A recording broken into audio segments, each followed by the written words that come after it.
Hi, I'm here today with my friend Scott Barron, and he is doing some amazing things. And he started me on an incredible journey of discovering my unique genius and my unique giftings.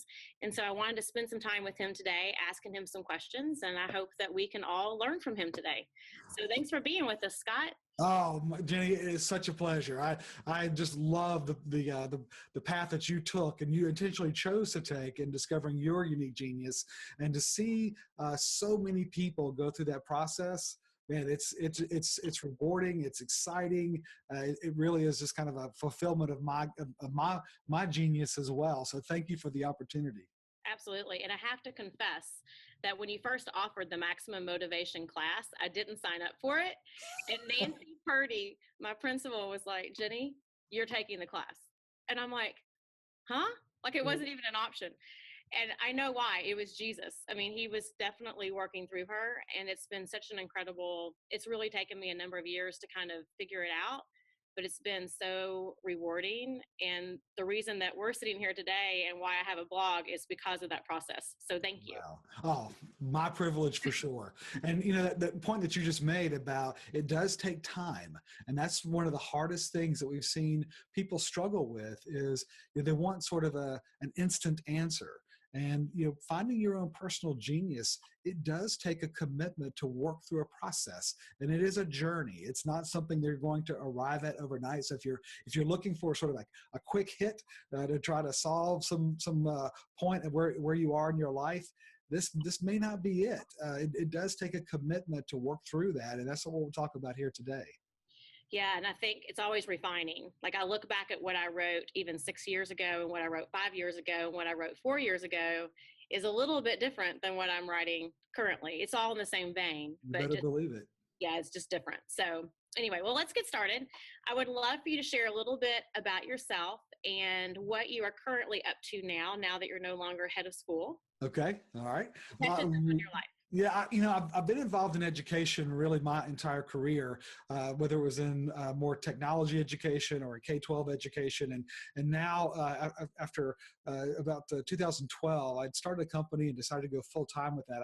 I have that entrepreneurial bug, and sometimes it's good, and sometimes it'll just kill you.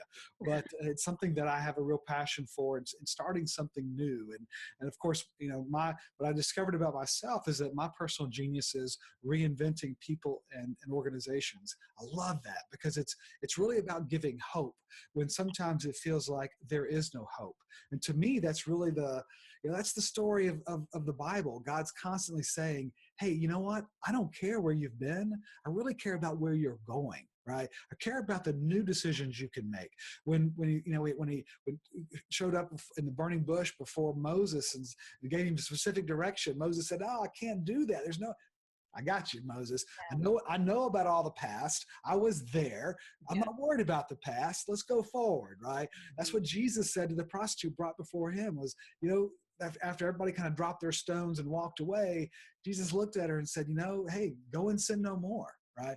And that's a consistent message in the Bible of God saying, I know I was there, right? I'm over it. You can get over it too. Let's find a new path, right? So that's the joy of the gospel, is God's grace of giving us that hope of that path, being able to intentionally choose a different path. And so that's what I've been doing, is building a business now around my unique and personal genius. And that is in that reinvention process. One of the things that I in my education background is, wow, if there's anything that we need to reinvent, it's education leadership, and it's the way schools operate. And in some instances, we don't have a choice. So we started a company called School Growth that is involved in K-12 reinvention. We work with private schools and public schools and charter schools. We work with international schools all around the world and help them find their path forward. They've got a lot of pressure from technology and learning standards and different employee situations and different competition. And so everything is changing. And a lot of times our leadership in education, we're not wired for a lot of change, Right. nor do we have the tools that a lot of entrepreneurs have. So we've taken a lot of those tools that have been used in technology or healthcare or other industries and brought that into education and given those tools to educators. So, you know, kind of made I'm my own company, so I get to make up my own titles. Sure. So I'm the Chief Reinvention Officer for School Growth, founder of that, and also a company called Yabwi. And Yabwi is a really fun term that we'll talk about, but that being able to discover your but what if, right? Yeah, I know where you've been going. Yeah, I know, but what if? What if you could figure out what you're really designed and gifted to do? Right. And what if you could actually become the best in the world at doing that? And what if you could actually get paid to do that? Wouldn't that be cool, right? And so that's what I've been doing is as a learning architect and a education activist. We are really sparking a new way of thinking about school leadership, about learning design, using learning really. What we do, we work with schools, but also through our company, Yabwi, we work with a wide variety of businesses as they're trying to figure out how they can use learning, not just for skill development, really as a strategic advantage. And so that's what we do through our companies is finding ways of using learning to create higher engagement and relationship throughout the organization. That's awesome.